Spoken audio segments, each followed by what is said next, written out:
ABG में 4 चीजें देख लो, pH, PaCO2, bicarb and O2 saturation and you have done. O2 saturation से आपको पता चलेगा कि जो ब्लड लिया गया है वो आर्टेरियल है या वेनस है। अगर पेशेंट का सैचुरेशन 95 to 100 है बट एबीजी रिपोर्ट में O2 सैचुरेशन 65 और 70 आ रहा है, इट मीन्स वो वेनस ब्लड था। The second thing is pH.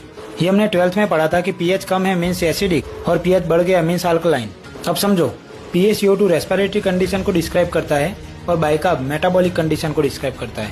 CO2 हमारी बॉडी में एक लिमिट तक हो तो अच्छा है, अगर वो बढ़ रहा है इट मीन्स एसिड बढ़ रहा है। सो अगर pH is low and PaCO2 is high it means patient is in respiratory acidosis. ये मोस्टली COPD के पेशेंट में देखने को मिलता है। अब उसके opposite if pH is high and CO2 is low it is a respiratory alkalosis. अब देखो बाइकार्ब, वो ऑलरेडी अल्कलाइन है। सो अगर अल्कलाइन कम हो रहा है इट मीन्स एसिड बढ़ा है। if pH is low and bicarb is low so it is a metabolic acidosis. और उसके opposite if pH is high, bicarb is high, it is a metabolic alkalosis.